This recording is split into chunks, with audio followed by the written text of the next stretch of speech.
जय माँ बगलामुखी, जय श्री महाकाल। मार्गशीर्ष अमावस्या 2023 साल 2023 की आखिरी अमावस्या कब है? नोट करें सही डेट, शुभ मुहूर्त और पितृ शांति के उपाय।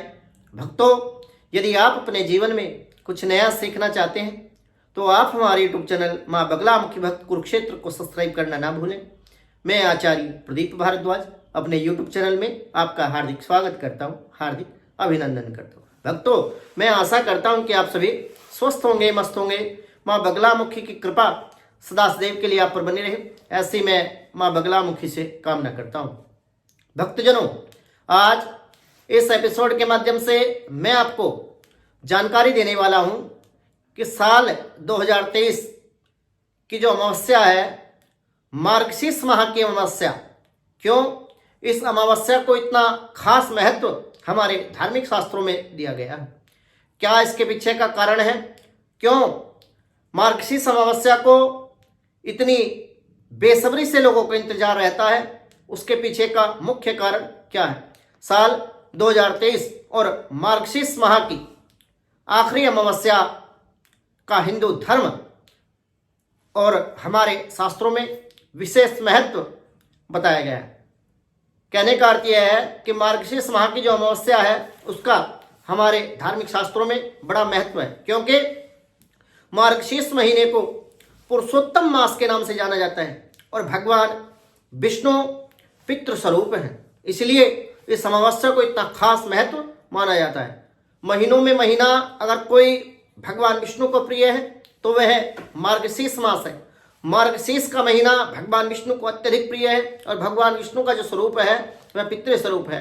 भगवान विष्णु पितृ स्वरूप है और पितरों की सदगति में और प्रेत के मोक्ष में किसी देव की अगर विशेष प्रधानता है तो वह भगवान श्री हरि नारायण ही है। यह अमावस्या समस्त पापों को उतारने वाली है। जो व्यक्ति ज्ञात अज्ञात हमारे द्वारा ज्ञात अज्ञात तरीके से जो पाप या फिर इत्यादि कोई भी अनैतिक कर्म यदि हो जाता है अज्ञानतावश, तो उन समस्त पापों से मुक्ति दिलाने वाली यह अमावस्या है। मार्गशीर्ष मास की अमावस्या में स्नान, दान, जप, तप, स्वाध्याय और पितरों का तर्पण देने का विशेष महत्व हमारे धार्मिक शास्त्रों में बताया गया। आज मैं आपको एपिसोड के माध्यम से बताने वाला हूं कि मार्गशीर्ष अमावस्या कब है और क्यों इस अमावस्या को इतना खास और महत्वपूर्ण माना गया है। क्या उपाय करके आप अपने पितरों की सदगति दिला सकते हैं तथा पितरों को कैसे आप प्रसन्न कर सकते हैं। भक्तों, मार्गशीर्ष अमावस्या कब है और क्या उपाय आप इस अमावस्या के दिन करें ताकि आपके पितर प्रसन्न हो, पूर्वजों को आपके संतृप्ति प्राप्त हो और उनका परलौकिक जो यात्रा है वह सुगम हो जाए। संपूर्ण जानकारी आपको मेरे द्वारा एपिसोड के माध्यम से प्राप्त होगी। आप वीडियो को बिना स्किप किए पूरा अवश्य देखें ताकि आपको संपूर्ण जानकारी प्राप्त हो। भक्तों, हिंदू धर्म में प्रत्येक महीने और उसकी जो तिथि होती है उसका अपना ही विशेष महत्व हमारे धार्मिक शास्त्रों में बताया गया है। अभी मार्गशीर्ष महीना चल रहा है। शास्त्रों में इस महीने को पुरुषोत्तम मास के नाम से जाना जाता है और मार्गशीर्ष महीने की अमावस्या का हमारे धार्मिक शास्त्रों में बड़ा विशेष महत्व बताया गया है। यह जो अमावस्या है बड़ा विशेष महत्व रखती है। उतना ही महत्व पूर्णिमा के दिन का भी बताया गया है। कहने का अर्थ यह है कि हिंदू धर्म में और धार्मिक शास्त्रों में अमावस्या और पूर्णिमा को विशेष महत्व और तवज्जो दी गई है। अमावस्या के दिन स्नान, दान, पुण्य, जप, तप, स्वाध्याय से भी ज्यादा महत्व अमावस्या तिथि पर पितृपक्ष का दिन, क्योंकि अमावस्या तिथि और पितृपक्ष ये दोनों ही पितरों को समर्पित होते हैं। 2023 और मार्गशीर्ष माह की आखिरी अमावस्या तिथि कब पड़ रही है और क्या शुभ मुहूर्त है? भक्तों, मार्गशीर्ष माह की जो अमावस्या है वह कब है और उसका शुभ मुहूर्त क्या रहने वाला है? मार्गशीर्ष माह कृष्ण पक्ष की जो अमावस्या तिथि है वह 12 दिसंबर 2023 प्रातःकाल 6:24 पर प्रारंभ होगी और मार्गशीर्ष माह की जो अमावस्या तिथि है इसका जो समापन है वह 13 दिसंबर 2023 बुधवार सुबह 5:01 पर होने वाला है। तो 12 तारीख को अमावस्या का पुण्य पर्व बड़ी धूमधाम से मनाया जाएगा। मार्गशीर्ष माह की जो अमावस्या है वह 12 दिसंबर 2023 दिन मंगलवार को है। मार्गशीर्ष माह की अमावस्या जो है उस पर आप क्या विशेष रूप से कर सकते हैं, कैसे अपने पितरों को प्रसन्न कर सकते हैं, कैसे अपने पूर्वजों का आशीर्वाद आप प्राप्त कर सकते हैं। भक्तों, फर्स्ट नंबर पर तो आपको इस दिन ब्रह्म मुहूर्त में उठ जाना चाहिए। ब्रह्म मुहूर्त में उठकर आप स्वच्छ वस्त्र आदि धारण करके अपने पितरों की सदगति के लिए, पितरों की प्रसन्नता के लिए दक्षिण दिशा में एक दीपक अवश्य जलाएं। उसमें काली तिल्ली आप थोड़ी सी डाल दें और अपने पूर्वजों का आप ध्यान करें।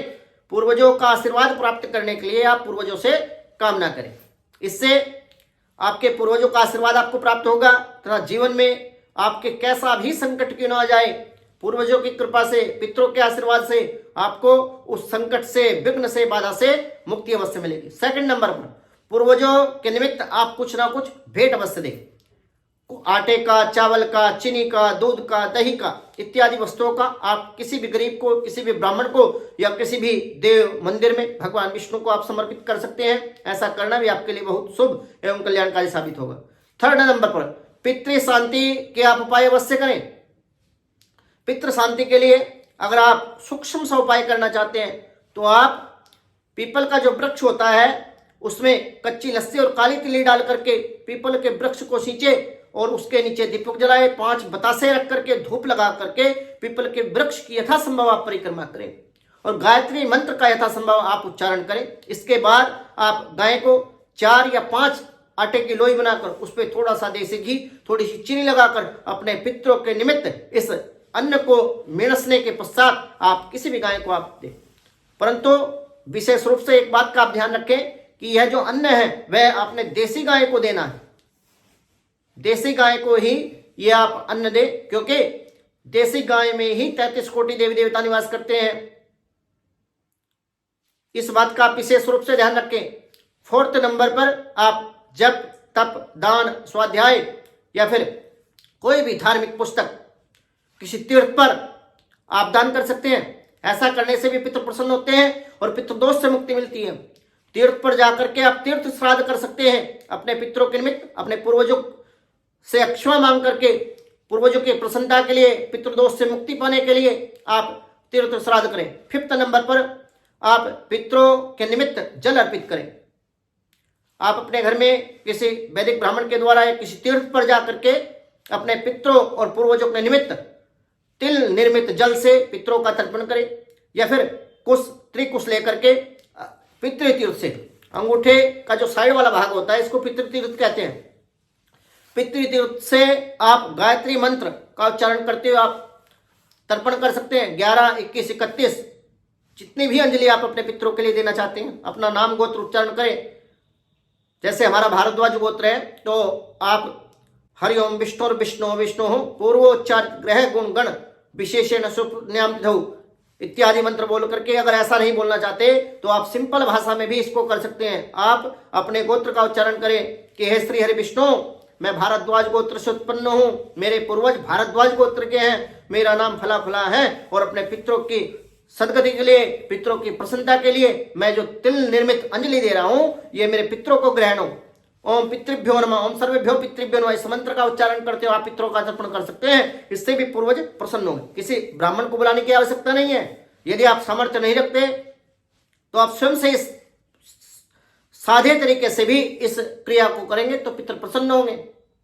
क्योंकि शास्त्रों में सबसे विशेष बात कि भावेन विद्यते देवो भव, भगवान का जो वास है वह भाव में है। यदि आपके भाव अच्छे हैं, भाव सच्चे हैं, आपकी भावना कहीं ना कहीं सही है तो आपके द्वारा किया गया कोई भी कर्म आपके पूर्वजों को, आपके पितरों को, आपके भगवान को अर्पित हो जाएगा। परंतु यदि आपने ढोंग कर दिया, पाखंड कर दिया, दिखावा आप करना चाहते हैं, पैसे आप जितने मर्जी लगा लो, यदि आपके अंदर भावना नहीं है, भावना आपकी सच्ची और अच्छी नहीं है तो आपके पैसे जितने मर्जी आप लगा लो, आपको पूर्वजों की कृपा, देवताओं का आशीर्वाद कदापि प्राप्त नहीं हो सकता।